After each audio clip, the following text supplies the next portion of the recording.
Greetings, my name is Carolyn, and my life was forever changed the day my husband, Stephen, left me to care for his ailing parents while he embarked on a 3-year holiday.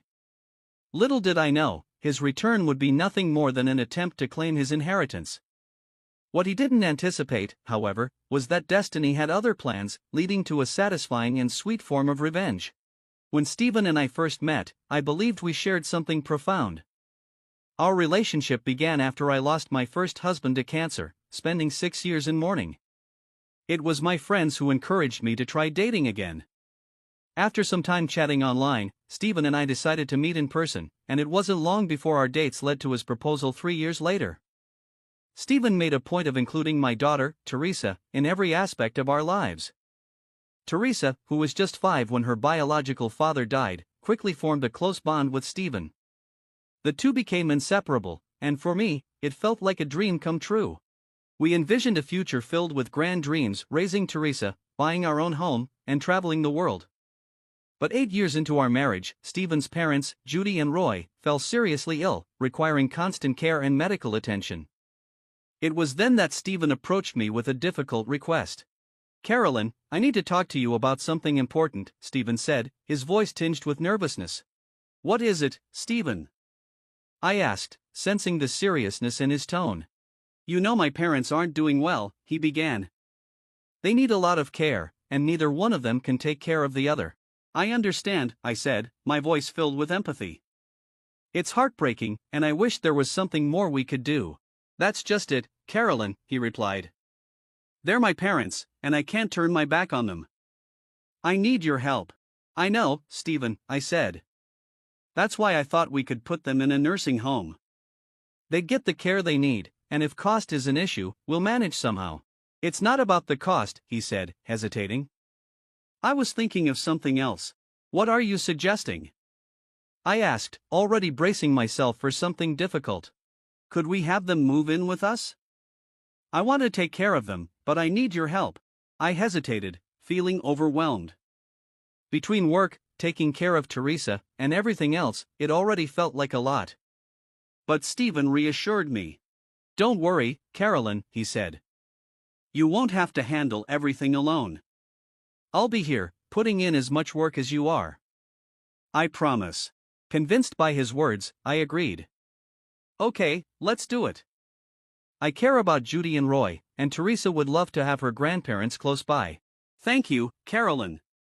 I won't let you down," Stephen promised. Having cared for my late husband, I wasn't unfamiliar with the demands of caregiving. Judy, suffering from a severe autoimmune disease, was bedridden and needed specialized care. Roy, with a chronic heart condition, required constant monitoring. Their health quickly became our top priority, and at first, Stephen seemed committed to sharing the burden with me. But over time, things began to change. The sleepless nights, hospital visits, and constant demands of caregiving took their toll on both of us. Yet, we pushed forward. But as weeks turned into months, Stephen's dedication waned. His missed medical appointments and growing disinterest became hard to ignore. It felt like I was the only one carrying the weight. 3 years into this caregiving journey, Stephen announced yet another business trip, this one lasting 3 weeks. That was the final straw. "How can you just leave us now, Stephen? Your parents need us, and you're walking away like it doesn't matter," I exclaimed, frustration bubbling over. "Oh, here we go again," Stephen shot back. "Why am I always painted as the villain? I have important work to do. It's not like I'm abandoning them forever." Teresa, upset, chimed in. "Dad, you can't keep doing this. Grandma and Grandpa need us, and you're always gone. It's not fair. Do you think I enjoy this? Do you think I don't understand the situation?" Stephen retorted, his voice defensive. "I have responsibilities too." "Responsibilities?" I questioned. "What responsibilities? You've been absent for so long. Meanwhile, your parents are getting worse, and you seem to not care. How dare you say that?" "I'm trying to balance everything, my career, our family." "It's not easy managing it all," Stephen argued. "It's not about balancing, Dad. It's about prioritizing. You should be here when your family needs you the most, but instead, you're always putting yourself first, Teresa said, her voice filled with emotion. I'm doing this for us. For a better future. Stephen claimed, but his words seemed hollow. A better future by abandoning your parents in their time of need? I countered. You're tearing this family apart. Teresa stood by my side, defending me. Mom has been here the whole time, taking care of Grandma and Grandpa. You're the one who's been absent. Teresa's right, Stephen. I've done everything I could to care for your parents, I said, my heart heavy. I thought you'd be here with me, but I was wrong. It was then I realized I had been carrying the weight alone for too long. The scales were tipping, and I was no longer going to let him walk away from his responsibilities. I said, my voice thick with sorrow, perhaps I'm tired of always putting others first. Maybe it's time I start prioritizing my own needs for once. It looks like you'll have to manage without me. Stephen's tone grew sharp, and his resolve was clear. Is this it then? You're just walking away from your parents? I asked, disbelief clouding my words. It's time I take a step back and reassess everything, Stephen said firmly. This isn't the life I envisioned for myself. I need space to think. Without another word, Stephen retreated to our bedroom, hastily packing his things. His departure left a deep void, a stark reminder of the growing fractures in our family. Teresa and I sat in silence, watching him go. After Stephen left, guilt washed over me in waves. I wondered if I was the cause of his decision, if somehow my actions had pushed him to this point. Night after night, Teresa and I cried, reaching out to him in hopes of reconciliation, but our efforts were in vain. What was supposed to be a short 3-week trip turned into months, further deepening our sorrow. Judy and Roy, devastated by their son's absence, saw their health decline even more, and my role as their sole caregiver became even more taxing. Hospital visits, managing medications, and keeping up with the household became my new normal. As months turned into a year, I resolved to move past my grief over Stephen's absence. My focus shifted entirely to caring for Judy and Roy, supporting Teresa, and navigating the overwhelming responsibilities that came with it. Though the weight was heavy, I found a surprising strength in the process. In Stephen's absence, I became the pillar of resilience for Judy, Roy, and Teresa. Over time, I grew in my caregiving role, becoming not only their family by marriage, but their primary caregiver and unwavering supporter. Our bond deepened, rooted in my dedication to their well-being. Teresa, despite her youth, proved to be an incredible source of support, offering empathy and comfort that transcended her years. Together, we formed a sanctuary of love amidst the chaos. 3 years after Stephen walked away, driven by his greed, he returned, seeking the inheritance left by his parents. However, he was unaware that things had changed during his absence. Judy and Roy, recognizing my commitment and love, had entrusted me with managing their finances and legal matters. They decided that the estate, originally intended for Stephen, would now go to Teresa and me.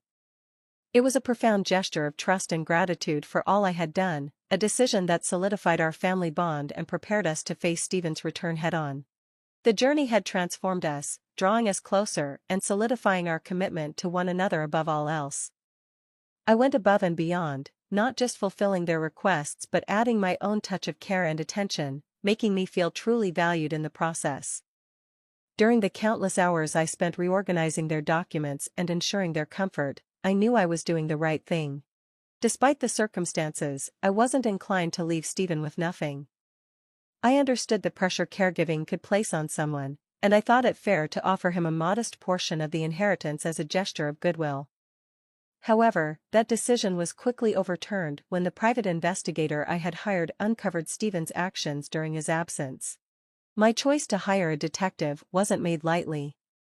I had grown increasingly suspicious of Stephen's motives long before he left, especially as his disinterest in his parents grew and his excuses mounted. Trusting my instincts, I sought the truth, and what I discovered confirmed my worst fears. I decided to dig deeper. My investigation into our financial dealings uncovered several unexplained transactions made to an unidentified account. When I confronted Stephen about these findings, it sparked one of our most heated arguments. "Stephen, we need to talk," I began, my voice steady but firm. I've noticed some unusual financial transactions. Can you explain them to me? His response came quickly, defensive and sharp. Why are you prying into matters that don't concern you? It's none of your business. His tone raised immediate red flags. These transactions could affect your parents' welfare. It is my business too. Are you hiding something? I pressed, desperate for some transparency. Stephen's frustration boiled over. Stop interrogating me. Can't you just trust me for once? Trust you? I shot back. Your parents are dependent on us. If you're involved in something risky, it's my right to know. It affects all of us. Stephen waved me off. You're making a mountain out of a molehill, Carolyn. You always assume the worst. The tension in the room thickened. Don't you see? Your lack of interest in your parents, these mysterious transactions, they point to something amiss. We should be working together on this, Stephen. I tried to remind him of our shared responsibilities. He didn't budge. There's nothing to discuss, Carolyn. I'm sick of your accusations and meddling. Maybe it's best if I leave, he said, his words hinting at a drastic solution. Leave? I asked, stunned. You'd abandon your family just because you won't clarify something so simple? Is this who you are now? Stephen's patience had clearly run out. I can't stand your constant doubts and suspicion. If you can't trust me, maybe it's better if we part ways, he concluded, his words cutting deeper than any argument before. This confrontation laid bare the extent of Stephen's deceit and his diminishing involvement in his parental duties. His lack of transparency and growing detachment from his family only deepened the divide between us, making it clear that my vigilance was not misplaced. My decision to hire a private investigator had been driven by my growing suspicion of Stephen's actions, yet initially, the reports returned with mundane, everyday details, which left me feeling guilty. I wondered if I had made a rash decision based on unwarranted suspicion.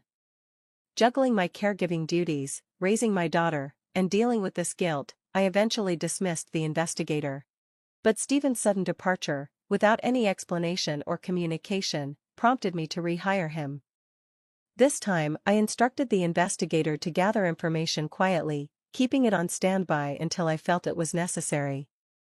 The decision almost slipped my mind, swallowed by the daily routine of caregiving, until Judy and Roy brought up their legal affairs, offering new insights. That's when I promised myself that if Stephen dared to return, he would face the consequences of his actions. True to my word, when Stephen returned, I was ready. He waltzed into our home as if his absence had left no lasting scars, ignoring his parents and barely acknowledging Teresa. His first words to me were demands for his share of the inheritance, as though nothing else mattered. Are you serious, Stephen? I asked, incredulous. Your first concern is the inheritance? No word for your parents, no acknowledgement of the pain your absence caused, just your claim to what you believe is yours? Stephen brushed it off, his tone dismissive. I left to pursue my interests. I'm back now to claim my inheritance. You should be grateful. Grateful for what? I retorted, my anger rising. Grateful for abandoning your parents when they needed you most? For leaving me to handle everything alone? You have some nerve. Stephen's cold response hit like a slap. You enjoy playing the martyr, Carolyn. I worked hard for that inheritance, and I have every right to it. Worked hard? I shot back. You call abandoning your suffering parents working hard? They needed their son, and you chose to turn away. He tried to justify himself, claiming they were well cared for with me around. It wasn't just my responsibility to look after them, he argued, I had my own life to live. What about our life, Stephen? I demanded. What about the commitments we made to each other, to our family? You've neglected us, betrayed the very essence of those vows. I argued, emphasizing the depth of Stephen's betrayal, but he remained unfazed, accusing me of overreacting and dismissing my feelings as mere theatrics. His complete lack of remorse for his actions only strengthened my resolve to stand up for what was right, for Judy, Roy, Teresa, and myself, no matter the challenges ahead. Stephen, full of entitlement, made it clear he would pursue his share of the inheritance, regardless of my objections. His blatant arrogance and disregard for the family's well-being were evident, but I stood firm. Stephen, your true nature is now undeniable. Your indifference has hurt us deeply, but I will not allow you to exploit your parents. They deserve more respect and care than you've ever shown, I declared, determined to protect their legacy. Good luck trying to stop me, Carolyn. You'll realize it's not that simple. I always secure what's mine, Stephen retorted smugly, confident he could bulldoze through any opposition. His smugness was something I was ready to challenge, knowing his arrogance would soon meet a decisive blow. When the moment came to reveal the contents of his parents' wills, I watched as Stephen's smirk dissolved into disbelief and anger. His name was nowhere to be found, a testament to his neglect and the choices his parents had made in response. Enraged and blindsided, Stephen accused me of manipulating his parents, unaware of the full extent of his failings that had led to this moment.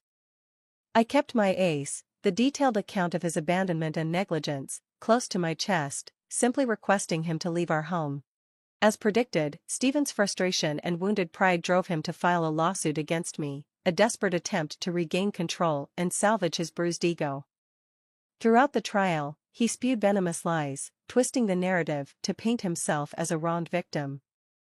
It was a calculated act to garner sympathy and manipulate the outcome of the trial. However, the strength of truth and evidence in a court of law is undeniable. The proof I provided painted a clear picture of my dedication to Judy and Roy through witness statements, medical records, and financial documents. The sacrifices I had made for their well-being were laid bare for all to see. As the trial progressed, the sincerity of my actions and the depth of Stephen's deceit became apparent. His fabrications unraveled, exposing the baselessness of his claims.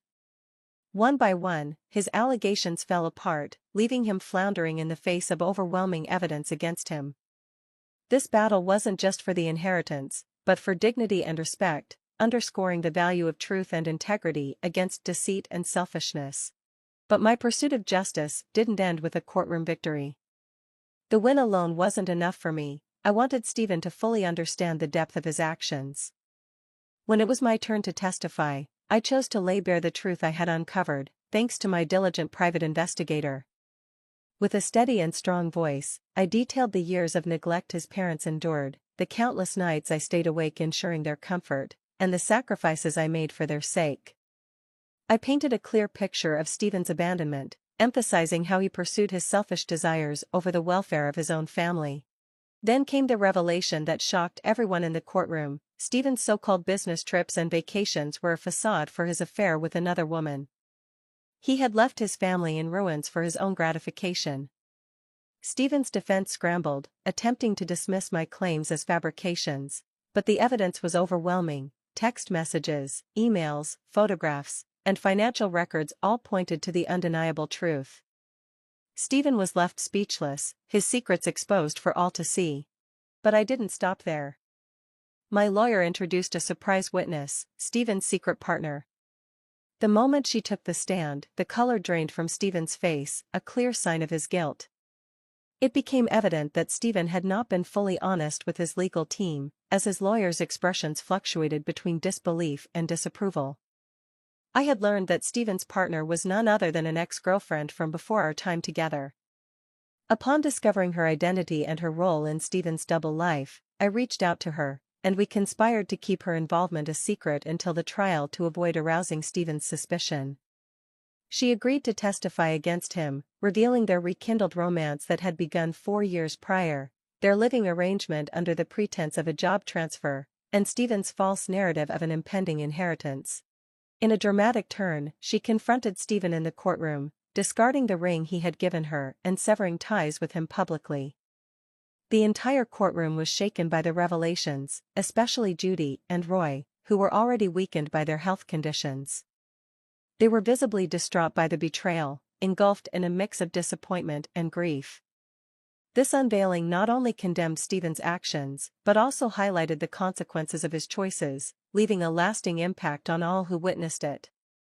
The truth, stark and unforgiving, had finally come to light, offering a semblance of justice to those wronged by his deceit. Winning the case wasn't enough for me. I felt Stephen needed to truly understand the impact of his actions. So, I stood up in court and shared everything I had learned from my investigator. I talked about the sleepless nights, the sacrifices I made to care for his sick parents. Then I revealed that Stephen had left us for another woman, shattering our family for selfish reasons. Stephen's lawyer tried to deny my claims, but we had solid proof, texts, emails, photos, and more, showing Stephen's true actions. When his affair partner was called as a surprise witness, Stephen was shocked. It seemed he hadn't been completely honest with his lawyer. I discovered the woman was Stephen's ex, and I reached out to her. We agreed she'd stay under the radar until the trial, to avoid suspicion. On the stand, she shared how Stephen had contacted her years ago, saying he missed her. They got back together, and he moved in with her, hiding the fact that he was married and had abandoned his parents. He even lied about expecting a big inheritance from his parents. In court, she confronted Stephen, threw her engagement ring at him, and told him to never contact her again. This revelation deeply affected everyone, especially Judy and Roy, who were already weakened by their illnesses. They felt a mix of disappointment and sadness, seeing the extent of Stephen's betrayal.